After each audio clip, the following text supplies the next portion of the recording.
పుట్టిన ప్రతి మనిషిలోనూ కృతజ్ఞత భావం అనేది ఒకటి ఉండాలి. మనం ఎదుటివారి వల్ల ఏదైనా సహాయం పొందినప్పుడు ఆ సహాయం పొందిన తర్వాత నీ లైఫ్ చేంజ్ అయ్యి నువ్వు ఒక మంచి గొప్ప స్థాయికి వచ్చావంటే దాన్ని ఎప్పుడు మర్చిపోకూడదు. నువ్వు ఇంతకు ముందుండే స్థాయిని ఒకరి సహాయం వల్ల నువ్వు ఎదిగిన స్థాయిని రెండూ మర్చిపోకూడదు. మనం ఎక్కిన మెట్లు అనేది ఎప్పుడు మర్చిపోకూడదు. అలాంటిది నేను చంద్రబాబు నాయుడు గారి వల్ల ఇక్కడ ఉన్నానని చెప్తే మీకు ఎందుకు అంత నొప్పి వస్తుంది? సో బేసిక్ గా రెండు ఉంటాయి. ఏంటంటే ఒకటి కృతజ్ఞతా భావం, ఇంకోటి పొగడత.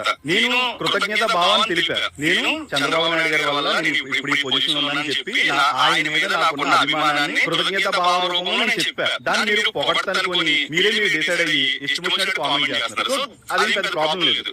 సో మీకు ఒక చిన్న ఎగ్జాంపుల్ ఏంటంటే మనం ఒకరి వల్ల సహాయం పొంది ఒక పొజిషన్కి వెళ్తే దాన్ని గుర్తించుకొని ఎదుటివారికి కృతజ్ఞత భావం తెలపడం అనేది చాలా ముఖ్యం. ఓకేనా? అలా కాకుండా ఎదుటివారి వల్ల మనం సహాయం పొందాలనుకుని చెప్పి వాళ్ళ అసెంబ్లీలోనో పార్లమెంట్ లోనో ఎమ్మెల్యే టికెట్ల కోసం